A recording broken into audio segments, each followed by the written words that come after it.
Good morning, everyone. Welcome to another session of Off the Record with Kyle Says Biz. I'm extremely excited today, man. I'm fired up. I hope you have your popcorn ready, and I hope you have your notepads as well because you're going to be going over some fabulous information here. I have a very exciting guest, man. I can't wait to bring Phil and introduce you guys to him. He's doing some amazing things as an entrepreneur, as a serial entrepreneur at that in his respective businesses.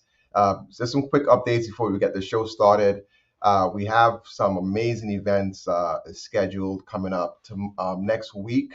We will share these in the notes. We're going to be talking about how to grow your business by understanding your brand and digital presence. That's going to be next week on June 27th. I have two fabulous colleagues and entrepreneurs, Carolina Luna as well as Daniel Bossard, is going to be sharing tips on how to establish your brand and digital presence. And we're also going to have a webinar with the CM&AP group on how to build a sellable company. So we will share that in the chat so you guys can tap in. I'm really excited every Wednesday to share some people that I've met in my entrepreneurial journey that have touched me and have brought extremely high level of success in their business. If anything you can take away from today is, there's a lot of, success is a journey, right? There's a lot that you have to go through, and there's never really an end. There's always like hills and valleys. So I love hearing stories of entrepreneurs of how they got to where they're at today. And I'm extremely excited to bring my colleague here, Phil DePaul. Phil, just by the mere fact of you being here, I'm just truly excited. I know you are a crazy athlete and you've ran some triathlons and done some amazing stuff. And sports does kind of correlate to business, right? That competitive nature. At the same time, as an athlete, it teaches you teamwork, and you have kind of transitioned that into your business with building a great company culture. So I love how both works together. But Phil DePaul is the CEO of BoomZeal Enterprises, which you're going to hear a lot about today. Also, he's the CEO of United Water Restoration of Long Island and one-time plumber of Long Island. And I just want to hear your story, man. Phil, you might introduce yourself to our community. Most of the folks that tune in today, they are business owners, they're entrepreneurs, they're advisors that advise clients on how to grow, expand, and exit their company. So you're going to be talking today with Phil about from startup to acquisition, strategies for growth in the home services industry, which Phil is an expert in. So Phil, welcome, my friend. Yeah, I mean, expert is an overstatement, but you know what? We're going to have some fun. So I appreciate you earmarking some time for us to hang out here with some of our friends on LinkedIn and anybody who might be tapping in at a later date. But like you said, Phil DePaul, BoomZeal Enterprises. I'm still not really sure what that is. You see the pink plunger on my chest, and we'll talk about some of the service industries I've gotten into.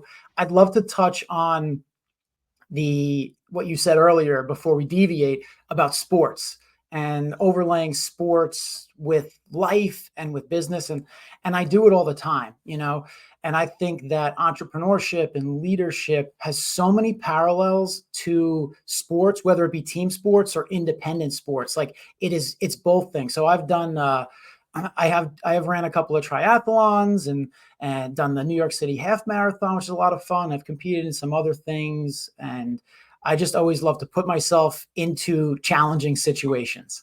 That's the best way. That's the best way I could describe myself. So whether it's physical, and physical often translates to mental, because you don't just wake up one day and decide that you're going to climb a mountain. You better put some practice in. And business is no different. So I've been a serial entrepreneur for 5 years, and I've jumped into a handful of different business concepts, which we'll talk about. Franchises, non-franchises, acquisitions, startups. And I've been like a kid at the candy store. So I have experience, but I think that we're always acquiring expertise. Mm-hmm. And I don't think we ever reach the pinnacle of the mountain. So I just keep raising the bar on myself, on my life, on my team, and my businesses. So I like to hang out and chat with people who are like-minded. Thus, here we are, my friend. And chat that we will, man. I just love your story because I'm a big sports fanatic as well. Haven't gotten to the triathlon stage yet, but as you get older, man, your bones don't work the same way when you're younger, right? So there are some limitations there, but Just it be does. careful. You don't use them, you lose them. So Well, I do my best to use them. So listen, I want to hear how do you, let's talk about your journey, man. Like you didn't wake up one day, you didn't go to school and say, hey, I'm going to be owner of a plumbing company. I'm going to be a speaker. I'm going to be empowering people. Like, how do you get to the stage you're at now? Just you mind sharing that with our listening audience? yeah, I'd be happy to. A couple of quick thoughts, what you just said. Number one, before I was empower anybody else, I had to figure out how to empower myself. Hmm. I was a puny, scrawny, regular kid growing up in Staten Island, New York, and just trying to fit in like every other awkward teenager.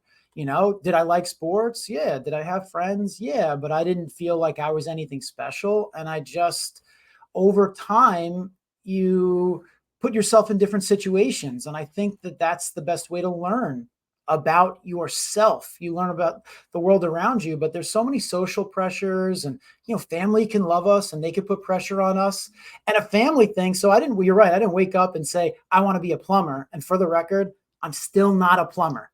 Just because I lead a plumbing organization, you don't want me to be the first guy to try to fix your leak. However, I'm smart enough to know that I should surround myself with people who are better and smarter than me at all the things that I'm not good at. But as a kid, my father, who is actually the master plumber in our plumbing business, he told me, I don't want you to get into the plumbing business. I don't want you to be like me. I don't want, and at the time I was like, I get it, because he was probably talking to me while he's smashing concrete so he could stick his hands in someone's waistline and fix a clog or a leak. And you're right. I guess that's not what you'd want for your kids, because it can be grueling and a grind. But one thing that as I grew up, I had such an affinity for was a healthy respect for the trades, and the fact that, look, you're in a beautiful structure, a building that's air conditioned during the summer, right? It's got running water. You're not going to the bathroom in the yard in a hole and burying it when you're done. We have all these luxuries in life that we don't even realize are luxuries anymore. At least in the US, we're first world. We take all these things for granted, but man, oh man, watch what happens if we take them away and how quickly we squirm. So someone once told me when I was growing up in the plumbing wholesale industry, everybody's got a shit, shower, and shave. Or at least in the first world countries they do. So you know what? I'm in Interesting. New York. We're New Yorkers. Like, our bar is high, and those baselines, they have to be met. And plumbers, contractors, and other tradespeople, they're not going anywhere anytime soon. And that's one of the popular things to say is like AI and robots. They're not gonna take away the skilled technicians of the world. And I believe in that. So guess what? I'm entrepreneurial, but I never really knew or cared that much about the industry that I operated in. I just wanted to be of service. And like a good coach or a captain of a team, I wanted to have good players and like-minded individuals around me. So from the awkward teenage years, through my youth, through my 20s and everything, I've been on that journey. You talked about the hills and the valleys. I'm really good at climbing to the top of a hill, but I'm even better at rolling back down into the next valley. I'm just someone who's comfortable Right. being uncomfortable. And then I look up and I go, why did I do that? How did we get here? But at the end of the day, that's the gravitational pull for me. And yeah, journey is a word I use a lot. So here's one thing, Phil. So I've been doing this for about 16 years now, in the business of buying and selling companies, and I have noticed in the short period of time I've been in this industry that there are less and less second and third and fourth generation companies. So when I meet one someone like yourself, so even if your father was staring you the other way, you actually you double down, my friend. You you didn't just look away. You actually came and you built up a large enterprise.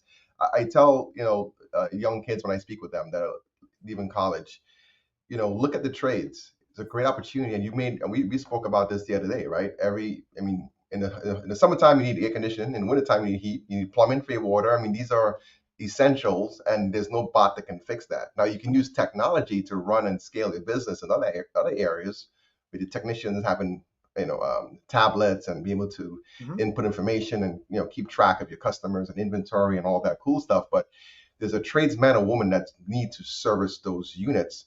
So, but you kind of answer one of the questions I was going to ask you. What made you decide to get into the plumbing business, the restoration business, and all the other businesses that you're in? What was that one of the main reasons, or what is another factor as well? Yeah, so it was never a driving force. I wasn't growing up saying that I'm going to end Hmm. up, in the restoration industry. For God's honest truth, I didn't know that the restoration industry was a thing Hmm. until I decided I couldn't work for somebody else anymore. It was time for me to go out and do my own thing. And I started working with a franchise consultant. And I just said, show me a menu of businesses because I think I'm a good operator. I want to be a better leader and I want to create financial freedom, creative freedom for myself to, again, start at the bottom of a valley and climb. And what I realized was because I had spent the previous 4 years working in a disaster recovery program. It's called New York Rising, working on behalf of the governor's office of storm recovery. So folks that were hit hard by Hurricane Sandy and they needed help to repair, rebuild, or elevate their homes, I got to be a part of their journey. And yes, it was very Hmm. bureaucratic, but at the end of the day, the intention was good. It was helping people out of bad situations. And as I'm looking through this menu of franchises, I see restoration and United Water Restoration stands out. And it was the one that was available in my market. And they're a brand new franchise. Maybe they're a year plus old. They have a limited number of existing territories. And I'm like, okay, so they're growing. They're figuring things out. They're in that weird, awkward stage of trying to figure out how to go from being good operators to being a good franchisor. And I felt a synergy with the culture of the franchise and the path that they Hmm. were setting on with the new leadership regime. But ultimately, for myself, I had to say, is this an industry that I could get behind? And I said, it seems like, and again, I didn't even take notice of this being a true niche company that there's hundreds of them, all across, Nassau and Suffolk counties. And they're the trucks that have flames and drops of water and tidal waves on them. And I'm like, how Hmm. often does this stuff happen that's all that these companies do? And, I dug deeper, I did my homework, and I'm like, okay, so it's emergency service based. So you're 24/7. And I'm someone who's naturally always on. I'm not good at drawing limitations around work. I don't think work happens between 9 and 5 with a lunch break in between. It's just not how I see things. So I said, I feel like my personality is the type that could jump in. Working in the insurance claim industry, I felt like you could blend blue collar work, like the cleanup and the messy part of there's a sewage overflow, a flooded basement, a home fire, or a puffback, or some kind of soot cleaning. So you have the dirty work combined with the white collar approach to professionally handling claims and Hmm. documentation and taking a client from a bad situation and helping them navigate that, traumatic incident, so they can psychologically recover and we can help their structure recover. So I fell into home improvement and home services, and it was kind of a natural progression, right? Having a father who was a plumber, and I spent 14 years when he got me my first job in the wholesale industry, on the back end operations of a business that was buying, the middleman between the general public and manufacturers and plumbers and tradespeople selling HVAC and heating supplies. So I've always been in and around the Hmm. trades. Maybe the decision was made for me. Maybe I just got acclimated and it made sense. So that's kind of what set me in this direction. And it just made, it's aligned, I think, with being of service and being of value and trying to Hmm. raise the bar on these kind of professional services. Yeah, I love that. You've been kind of been brought up into it. I'm just curious to know, is any lessons that you've learned along the way that you want to share to someone that's looking to become an entrepreneur or buy a franchise? Anything that stood out for you that, hey, this was one key thing helped me, in my journey, in your Sure. journey. It's always hard to pick the one thing because this Hmm. show be long enough for me to tell you all the scars that I have and the lessons I learned. And I You believe have a we lot of awards too, so we didn't even talk about all the awards you have. But Yeah, yeah, just it is important to kind of pat yourself on the back with the milestones you reach. You said that, we've built a company, but we're building and we're always hmm building. And I'm building myself and I'm building myself as a leader. And, one piece of advice is like gain clarity, right? Because you can make $1 doing just about anything in the world. So why do you want to go into business? Why do you want to be an entrepreneur? Are you already an entrepreneur? Have you already done entrepreneurial things? Have you started a club in school? Have you gathered your friends in the neighborhood to play organized sports? Do you gravitate towards making things happen, bringing people together and being of service? Or or are your motivations aligned with something that might not produce the best results? Because what I've found is you learn a lot about yourself when you put yourself out front and getting comfortable being out front. When you start and when you go from being an employee one day and then the next day you say, I'm an employer, and then you got to convince the first person to come and work for you when you have no track record. You're like, yeah, I've been in business. I have 20 years of experience in management. And what is my paycheck going to clear? Like, I mean, that's a real question that's going to get hit at you. And then you're like, do I have enough insurance to cover the risks of operating this business? Do I have licensing credentials? So if we're talking about the trades specifically, there are a lot of barriers to entry. And sometimes people get in and you don't get in by checking all the right boxes, and you might build yourself up on a house of cards because you might take on more risk than you can handle or not be able to build an enterprise behind you. And my goal was never to be the hammer swinger or the wood chopper. I knew that I had to have a healthy respect for doing the activities. And when we started our restoration business, I was sleeves rolled up. I was the worst technician the company's ever seen. And ever since, I brought in people who are better and better and better around me. But as someone who was never in sales, you know what business you get into when you become a business owner? It's all sales. And you got to first sell yourself on who am I? Why should anybody work with me or for me? Why should anybody hire me? Am I worth a damn? Do I deserve the first dollar that my business is going to make? And then you got to convince people to be part of something. And then you have to define that something, and they're entrusting you to lead them somewhere that's onward and upward. And not everybody's ready for that. And it's the sooner you can start to realize that that's the journey, that's a leader's journey and an entrepreneur's journey. And sometimes it feels very lonely and very thankless.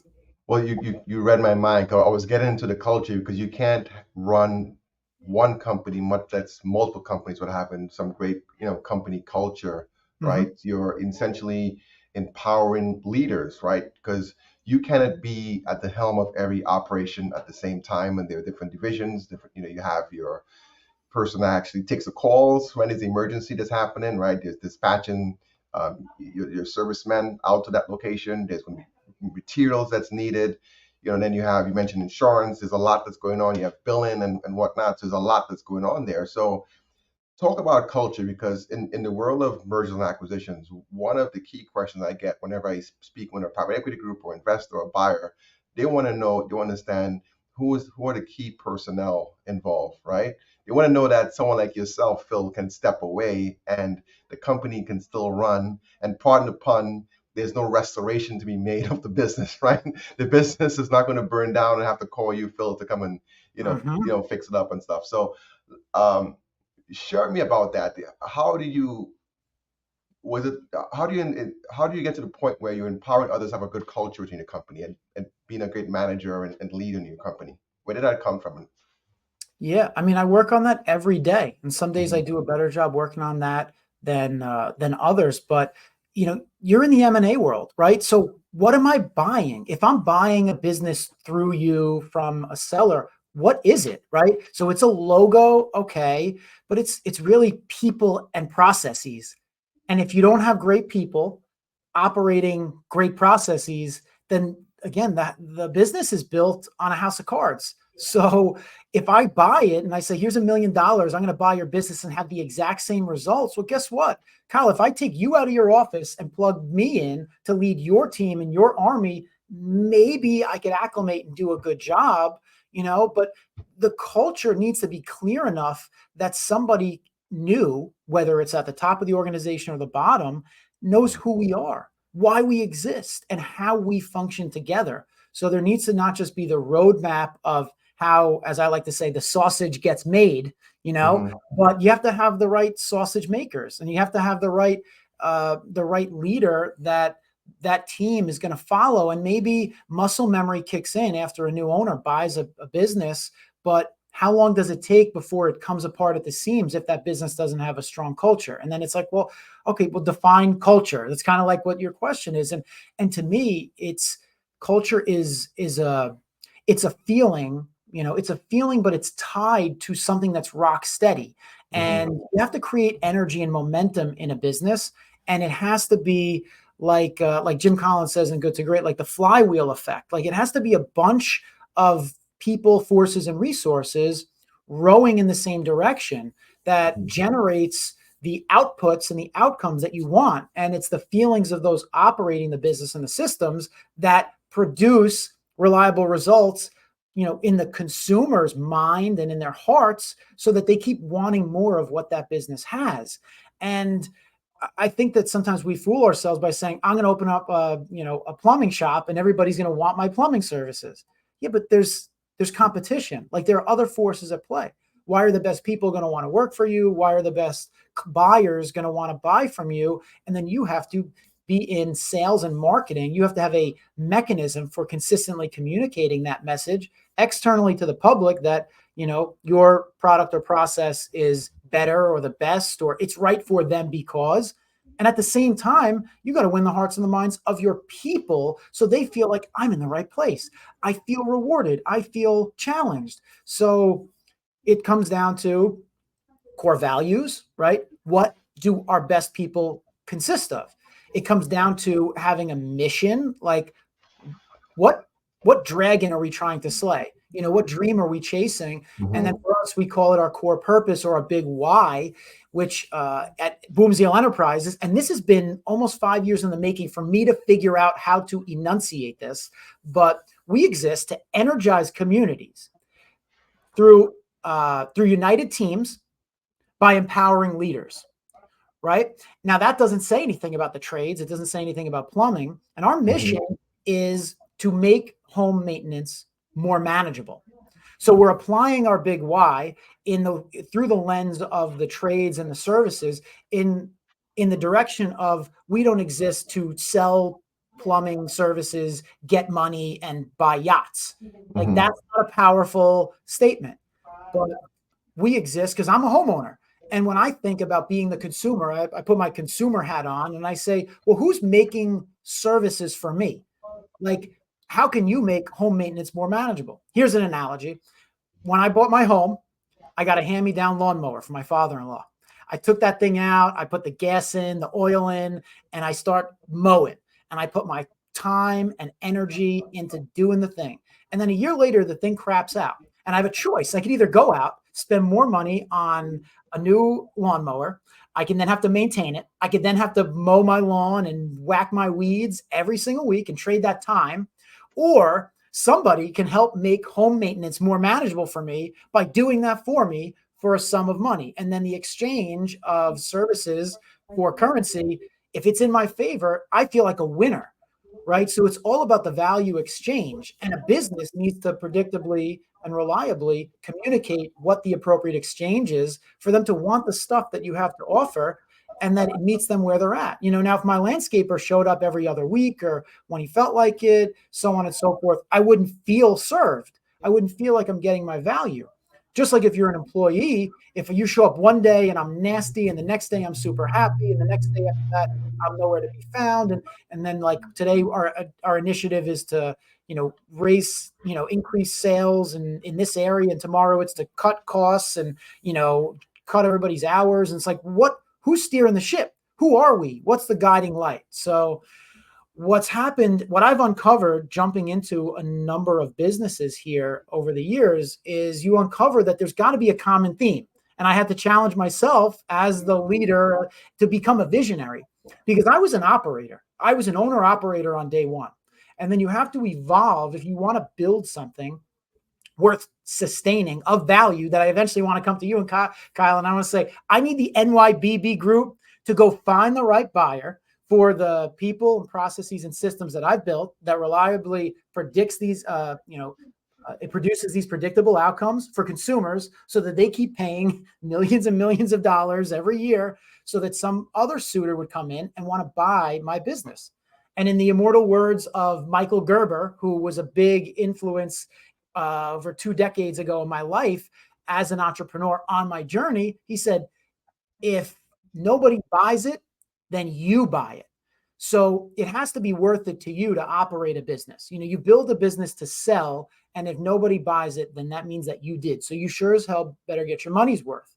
So for me, the only thing you can come back to is, what is the machine? You know, and the machine is made up of human beings operating sort of a playbook. And I mean, the culture has to be driven towards those people being aligned towards a vision, towards a common goal, and that their center line brings them back to a set of values, a code of conduct. Like, this is how we operate. This is how we work together.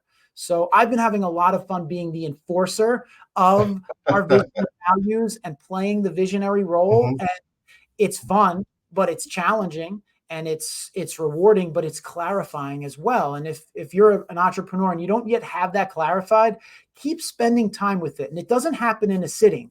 I mean, I've iterated on it for months, quarters, and years. And I've probably been working on my big why for 20 years when I really look at it.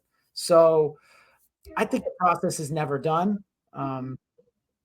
But that's, you know, when it comes to culture, it's continually evolving.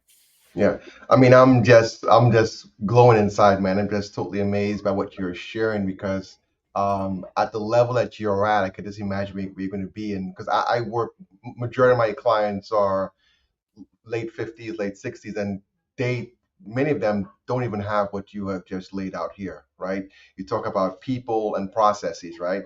You talk about having systems when you're onboarding employees and walking them through your core values, your vision, your why, like why you here. So even though you provide a particular service, you still have that tie-in where you're attracting you have a culture that attracts people that want to be part of your culture, right? So they're going to stick around. So in your ups and downs, if the company is not doing that well, hopefully that doesn't happen too often, but it's always going to be ups and downs. They're sticking around for the bigger picture, the bigger purpose, right? You've built a family. If there's everyone is working in the same and rowing in the same direction. So I'm not sure what coaches who you work with, and I guess your parents have still a lot into you to kind of get you to this point. And you mentioned Michael Gerber of Malcolm, Good to Be Great. You mentioned some books there, so I know that you've worked a lot in your personal development and had a lot of good coaching along the way. And I'm just really excited to hear your story because in my opinion, like, so we do have core values in our company as well. And one of our core values is that we believe that business is personal, right? Even though it's a company, there's a corporation, there's a person behind that business, Yeah, right? And you have that personal connection to that employee, personal connection to the vendor, personal connection to the client that you're serving, for right? There's a sure. people behind everything, whether you use a software, whether you're communicating through a phone, a computer system, you're buying into someone, into that person. So I can definitely relate what you're sharing. um, let's talk a little bit more nuts and bolts here, Phil. Let's talk about some of the benefits and pitfalls in starting a franchise, right? And kind of share so how many franchises do you own, by the way? And let's talk about some of the challenges that you have in when acquiring and starting these franchises. Sure. Well, First I've thing that bought into 2 different franchises. you. United Water Restoration Group was my first true business venture about 5 years ago today. And I dove right in. I was immersed in the business, and I needed a business to operate, to practice being a leader, to practice being an owner, and to figure out how to separate myself from working for somebody in a paycheck to Mhm. replacing that income. And successfully did that and built enough of a team around me where I could start to step back. And I told my team early on, I said, your goal is to help fire me from every position I have. Otherwise, otherwise, we are not successful, because I need to make room for other people to grow and step into so that I can make room for myself to continue to grow. And so Mhm. we can keep getting better at what we do. And then fast forward to a year ago, I think it was very close to today, last year, when we opened our doors for business as One Tom Plumber of Long Island. So we control the map. We own the territory for Long Island, New York, in both of these franchises, because I like sharing, but not not in my home territory, so we're part of a national franchise or two national franchises, but this is our little corner of the universe that we have the opportunity to put these brands on the map and fly the flag. And they work very well together. And when we talk about culture, one of the things I fell in love with One Tom Plumber and their culture based out in Ohio is they are very brand driven. So I'm learning as a student, I'm observing what they do, how they do it. And that's when you buy into a franchise, what do you get? You want to think the McDonald's cheeseburger, you need this special sauce, right? So you get to fly the flag and put the golden arches outside, and the public knows that that's of value. I know what I'm going to get when I walk into McDonald's. So the key part of a franchise, they need to know that if a franchisor says, yeah, I'll sell you this territory, well, you got to go do it the way that we do it. You got to show up and represent the brand in the right way so that our consumers all around the world recognize that this is a superior product, a superior service. And we're happy to be held to a high standard. One of our core values here, the BoomZeal values, is accountability. And I love the concept of extreme ownership. Jocko Willink and Leif Babin, they communicate that very, very well, because I think that accountability creates the necessary tension for growth. And when you buy into a franchise, a good franchise creates accountability between you, the business owner, and the franchisee, and them to be a high performer, as well as being part of a community of other owners and operators doing the same thing as you, just in a different part of the world.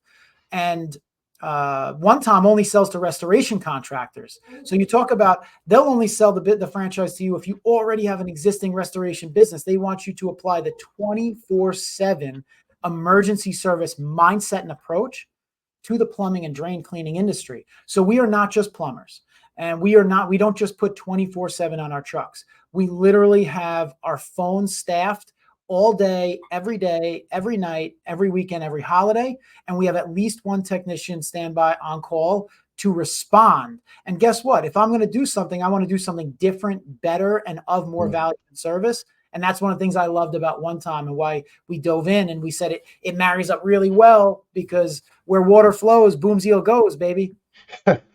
So, but I love that. Answer this. Let me hear your answer to this question, Phil.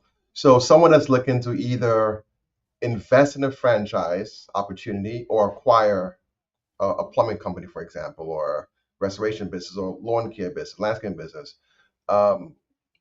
What made you decide to buy into a franchise system as opposed to purchasing an already established independent brand? Yeah. So I think there are two factors. One, awareness, and two, it's situational. So for instance, if in 2018 you and I met and you exposed me to your portfolio of businesses that were up for sale, and I could contrast them with the franchise opportunities, I would have been a better informed consumer, buyer of businesses than I am, I would have been better because of that than not. So it really comes to awareness. And you mentioned me being a student before. I've been consuming leadership and biographies of interesting people and learning through others, where I've never really had a true mentor or coach who actively played that role in my life, but I have immersed myself in listening to people who are a lot more successful and a lot smarter than me for the last 20, 25 years. So I try to learn through others, but we learn best through our own experiences ultimately. And you're only as powerful as your network, right? So if I don't know that the M&A world and acquiring an existing business was a good, viable option for me to jump into entrepreneurship, then I'm thinking my options are limited. And I mean, that's true. This is true not just in franchise or acquisition. This is true in life. One of the things I love to do is show up at local high schools now on their career days or in their virtual enterprise classes and give them a little perspective. Because what I say is, this is how much you know about the world or yourself right now. And my goal is just help you widen it 1%, because the more aware you are, right, peripheral vision. So the more aware you are, the more you can pick up opportunities and threats and challenges, because you got to discern, right? So, and I am getting back to your question, which is you have to discern between opportunities. So not all opportunities are created equal. They don't all present the same upside. They don't all come with the same degree of leverage.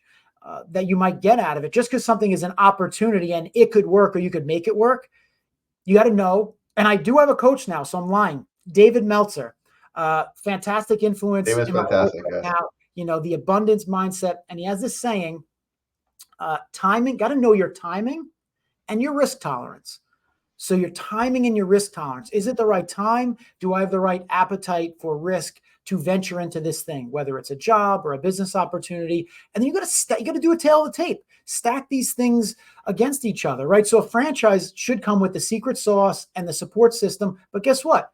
You then owe them a franchise fee to get in the game, to start up. You then owe them a royalty ongoing, versus if there's already an operator who has good people, right? Like key personnel, they have some type of culture, something that you could start with, and some kind of playbook or policies or systems.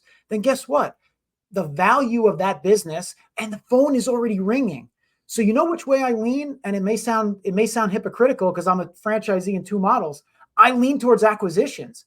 I don't want to start up another business. The business startup process is painful and sucks and is a year of agony, because the first year of doing anything and trying to get the phone to ring and figuring out all of the nuances to that industry, trust me, if you can fast forward it, not just with the playbook, but with a business that's already in motion, the bus is already moving, I say start there first and then use the franchise model as a challenge against that. And this, hopefully this helps you, because I mean, this is where, this is where I think that you and your team excel, is helping a potential buyer navigate their journey in terms of, should they buy a business? What kind of business should they buy? Should we acquire? Should we start up a new widget company?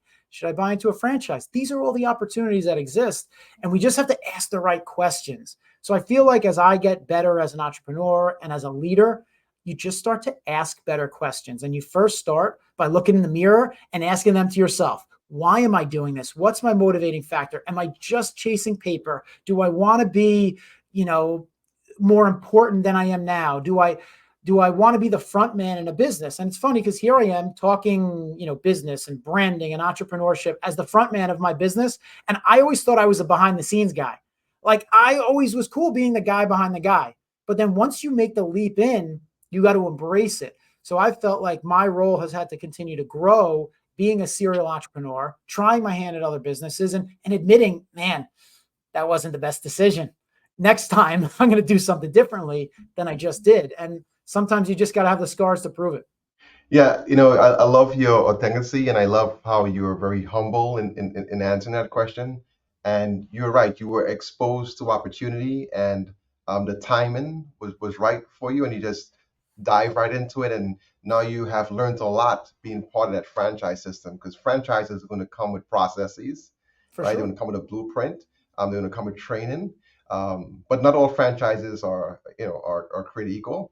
In the Correct. case you have found two great ones, and you've doubled down again by purchasing the territory now that you control. Mm-hmm.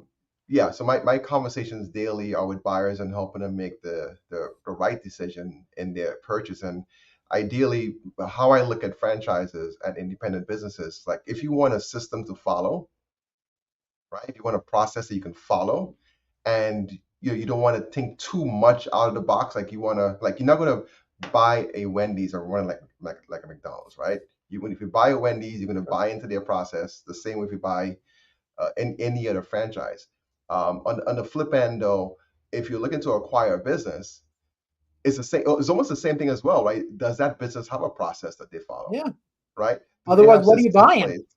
Do they have key personnel? Do they have good books and records? You're paying royalties, so you have to have good books and records. They're going to be tracking that, right? Mm-hmm. You're paying royalties, right? So it's almost the same thing, but at the same time, you're in a different space in your career now where your vision has opened up. So I'm just curious, what's your next move, my friend? What's next for Phil DePaul?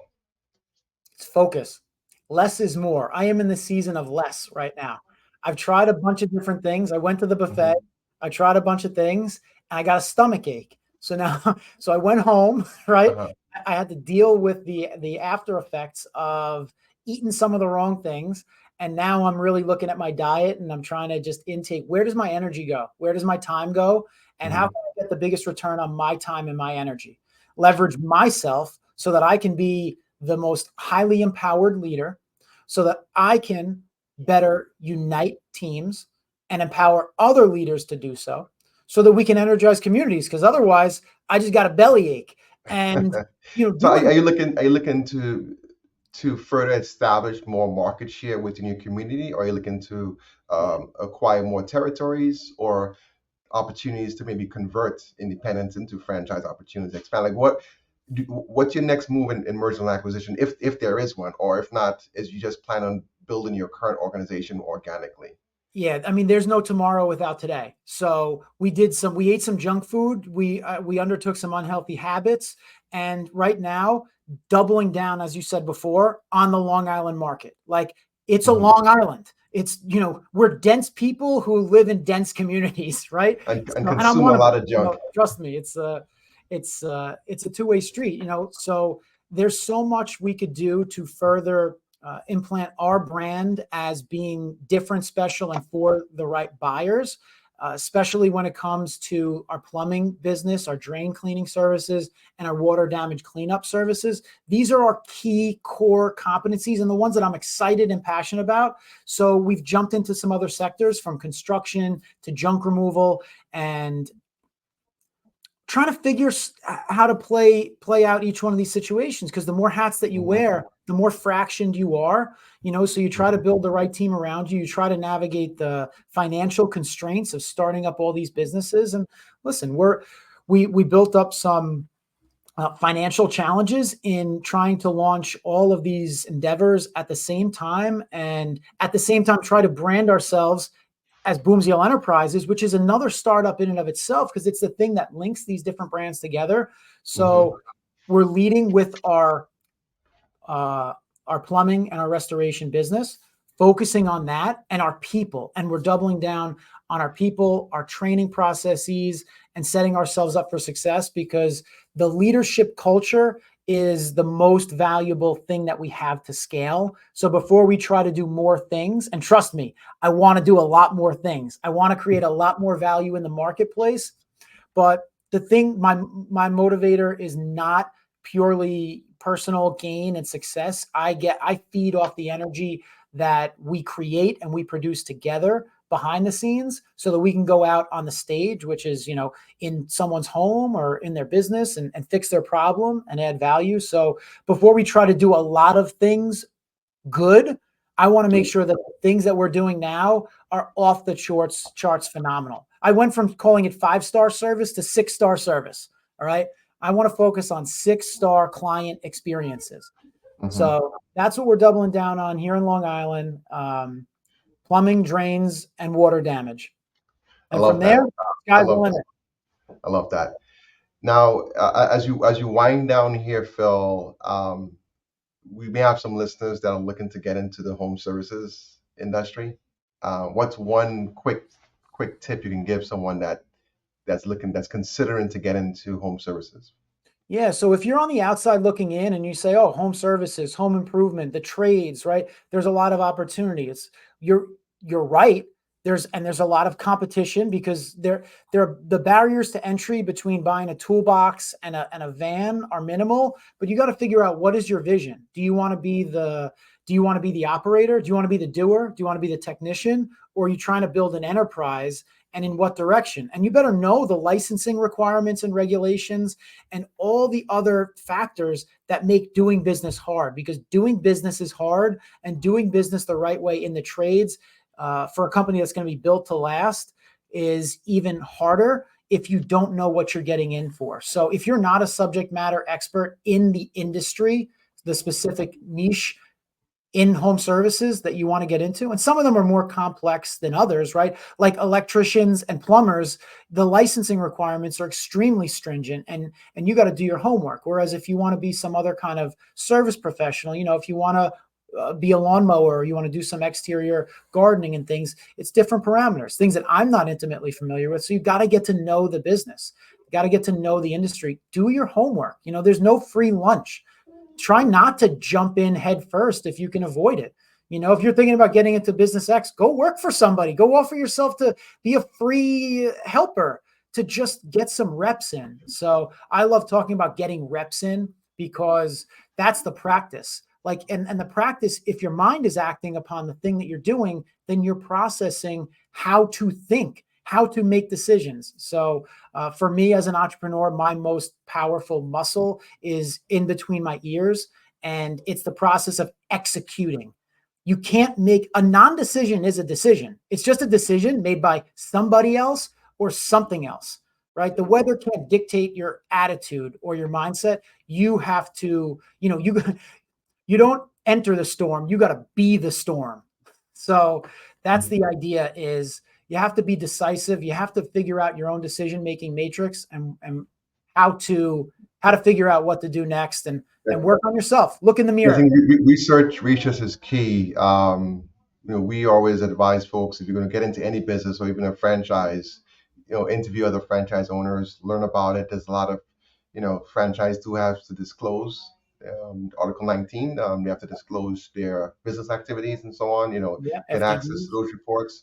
Um, interview other business owners. If you're going to get into personal individual business, go to the trade associations, read the reports. It all starts with research and then having a passion to help your community and be of service. Phil, I appreciate you joining today. You're a wealth. I feel like we could have spoken for like the rest of the day, man. But you have like a wealth of information. Your brain just works on a crazy level, man. I could see your brain just going. You see the smoke? Yeah, I can see it. Yeah, definitely. So where can people get a hold of you? And if anyone wants to get their plumbing fixed, how they can get a hold of Yeah, you? we have a lot of things going on. So we're streaming live on LinkedIn. You can look at me, in my profile and the things that are on there on LinkedIn. But the best starting point for our companies, our services, joining our team, learning more about our culture, our mission, our big why, boomzeal.com. BOOM, like boom, zeal, ZEAL.com. And have fun with it. Give us feedback and steal whatever you can to leverage your own power. Fantastic, man.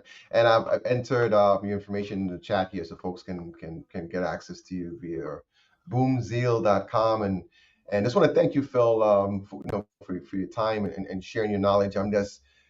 I can't, I want to, I'm going to take a screenshot of you today. And then in 10 years, I think you're going to be you're going to be a TED speaker, man. You have so much drive and passion in what you do. And it's more Probably than on the just, bucket list. I love to more than share, more collaborate. than just in the business. So I'm grateful to grace your presence and share a stage here. And we're not just on LinkedIn, by the way. We're on Facebook and YouTube and Twitter and Instagram Awesome. as well. So appreciate one that's joined in. And Brian, yeah, we can definitely feel Phil's energy here. So thank you for joining us. Um, that's all, folks. Enjoy the rest of the day and have a great one. And thank you, Phil, for being part of the It program. was a And pleasure. Thanks, Kyle. Thanks, everybody. thank you so much.